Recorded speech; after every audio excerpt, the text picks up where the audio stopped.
Hello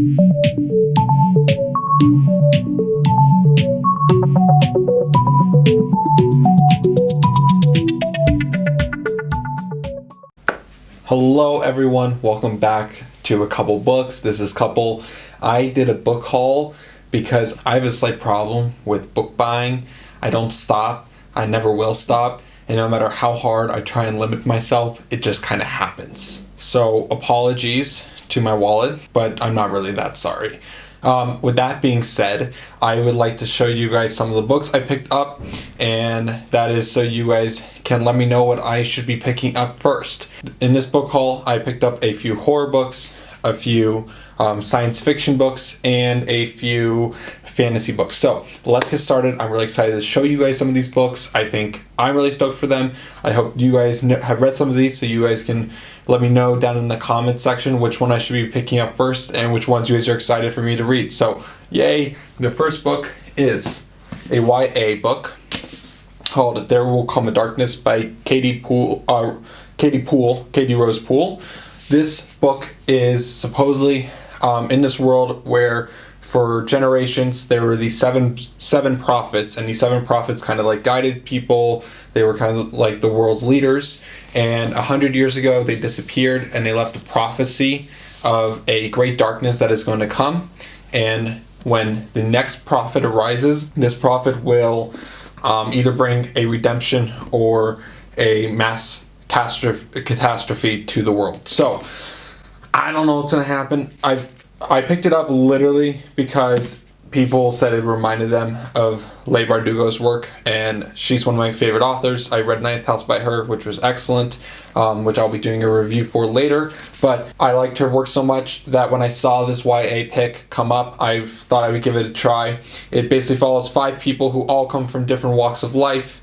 We have someone who's dying, we have a warrior, we have a thief, we have I don't know the other two, but it's not important. What's important is that I'm excited to read this book, and I will let you know what it's about after I read it. So, here you go. I hope you guys are excited. I'm excited. Let's go. The next book I picked up is a adult horror book. It is called Night Film by Marisha Pessel. This book is supposed to be very interesting. It's supposed to be about basically this investigative journalist who hears about a suicide that has happened to the daughter of a very, very, very successful and famous horror film director named Cordova. And his daughter's death is ruled as a suicide. But, however, with that being the case, the investigative journalist feels like there might be something more going on here. I'm kind of excited about this because I've heard it has a lot of cult themes throughout it. For example, apparently Cordova, his work, his film backlog of horror films, has a very intense and somewhat weird and demented fan base. So I'm really excited to watch this horror book unravel as this investigative journalist dives deeper into what's going on. Is this actually a suicide? Is there more to it? Suppose there's a family curse involved. That sounds exciting. Overall, super stoked. Don't know a lot about it. Basically, everywhere I looked said it's extremely hard to review, extremely hard to summarize, but you must pick it up. So I'm very excited for this one. I know I'm a little overdue on this one, coming out a few years ago, but nonetheless, super stoked. Don't judge me for my next pick. I apologize profusely, but it is Red Rising by Pierce Brown. I picked this up years ago, like so long ago. Like I was still my pigtails, and I didn't really like it, honestly. I know that he's written like 4 more books or 3 more books after this one, and he's kind of a YA king regarding sci-fi. So I really wanted to get back into this just to broaden my scopes a little bit, get more into sci-fi, and I thought nothing better than a really popular YA series to get your blood pumping. So that is Red Rising by Pierce Brown. Basically, from what I remember / have heard, it is about these groups of people who are known as the Red, and they are miners on Mars, and they mine materials and resources for the people that they do not know live in these luxurious, beautiful, large buildings on the surface of Mars.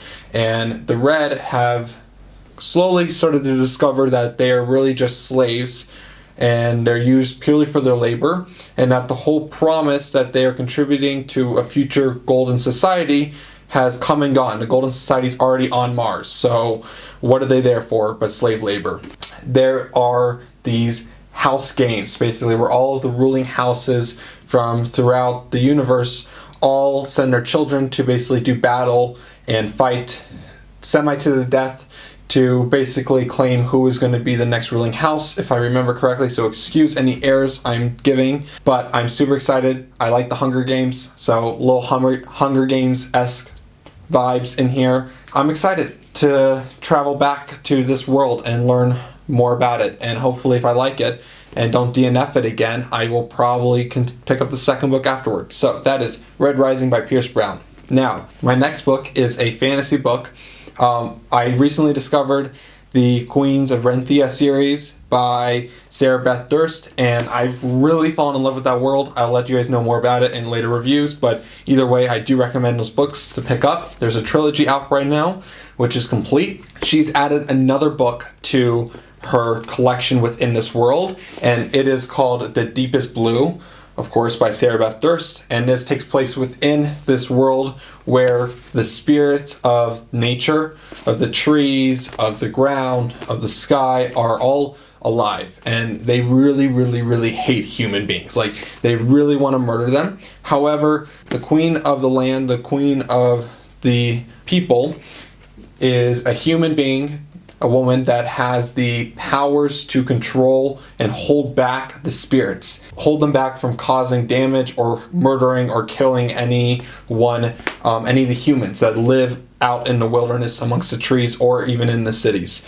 So that's what I know about the main trilogy, of course, but I've heard that this takes place on an island, so I'm expecting to meet more of the water spirits, and I'm kind of excited for that. I've also once again heard about Hunger Game vibes in here, which I love the Hunger Games, so it makes sense that I would pick it up, but I don't really know much more about it besides for that, that it just takes place on an island, and this entire culture on this island is all around them fishing and diving and making a living off the water. So I'm super excited to get into this, excited to continue being in this world, and I'll let you guys know what I think. It is a standalone from my understanding, so you guys are welcome to pick it up as well.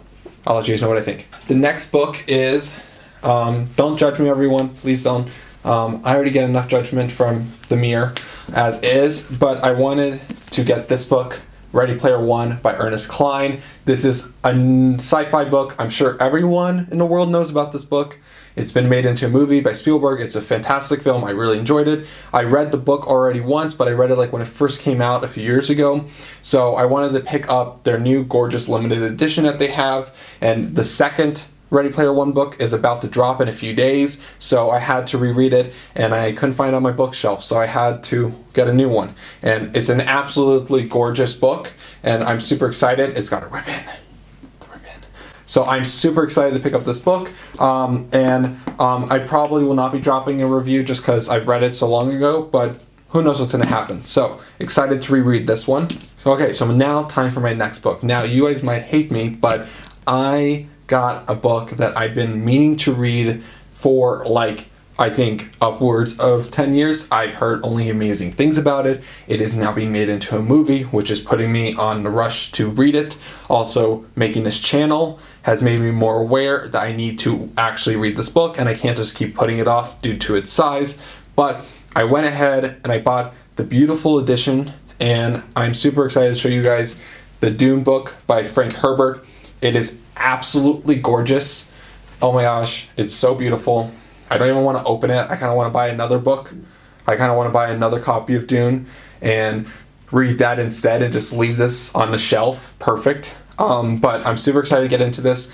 The movie looks good. A lot of good characters in it. A lot of good actors. I know the general story. It's basically the space opera. Like, if you're going to read space opera, this is the foundation pillar stone of the space opera universe, and this is a part of a series. There's more books after this, so I'm hoping to love it and dive into it. I'm looking forward to it, even given its hefty size. It's a thick book, but super excited to learn more about the characters in here and more about the world. So keep yourself tuned for this one. Okay guys, so now time for the next 3 books. So I've shown you guys a few.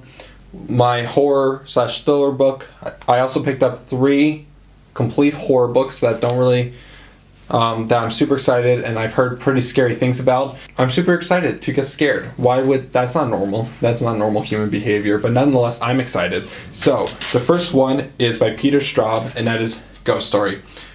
This is about a small town where there's like all these secrets and stories from the past. They all have like some kind of horror element to it, but one of these stories that they've been telling themselves forever is coming true in the small town. And I love small town vibes. I love the small town subgenre within horror and within mystery. So I'm super excited to pick this up. It's supposed to be really good. I've heard it's absolutely terrifying. So excited for this read. The second one I picked up is The Twisted Ones by Kingfisher. This book I'm super excited for as well, and I'm really kind of scared of this one. I'm not sure if you guys can hear that, but that is Nova scratching in the background. She's being a very bad doggy. Okay, I think she's quiet now.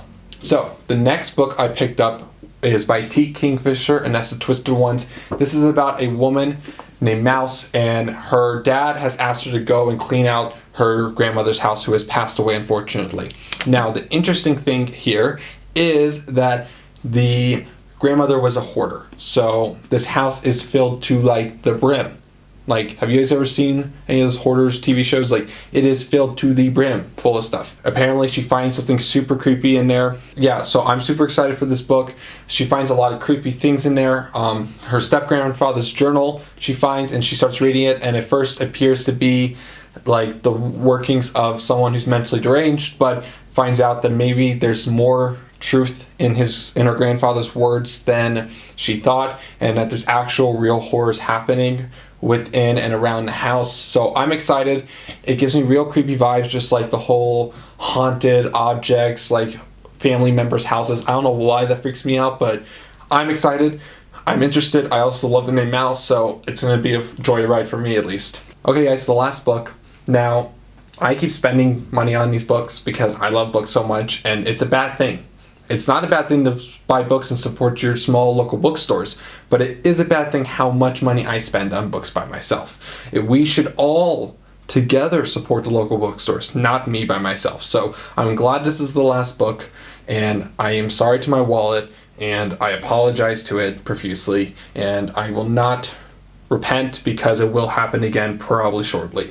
But the next book I picked up is Imaginary Friend by Stephen Chaboksy. This, from what I've heard, is maybe scary, maybe not scary. I don't know. I've tried to leave myself ambiguous. That pretty much goes the same for most of the books I just listed off. I try and stay as far away from reviews and spoilers as possible so that I can really go in and make up my own mind and really enjoy it and get a fresh pair of eyes on it. But from what I've gathered, it's about this mom who's in an abusive relationship, and her son flee the relationship and end up in a town with a really, really like super crazy tight-knit community. And trust me, I know that. I know the feels of that. And in this community, her son disappears for a few days. And of course, typical mom thing, freaks out, is going crazy, but then her son reappears. So that's not the horror story. It's not the son disappearing. But when the son comes back, the son is hearing voices in his head. And I don't like creepy children. I really don't. Black-eyed children freak me out. If you've never heard of black-eyed children, don't look it up because it's absolutely terrifying. It's like these little children that like creep up on you. So I'm not interested in reading this, but at the same time, I'm super interested in reading this because I do want to be terrified. So looking forward to this. I'll let you guys know what my thoughts are on all these books. And I thank you guys so much for coming here today. If you guys are interested in liking and subscribing down below and commenting so I can figure out what book to pick up next, because otherwise I'm just going to spend like 16 hours staring in front of them, and my TBR books from October that I still haven't finished, and my TBR books that I want to do for November that I haven't even started yet. So there's a lot of books to get through, very little time, and I need your guys' help. So pop downstairs, help me out, leave a like, subscribe, and I will see you guys later. Bye now.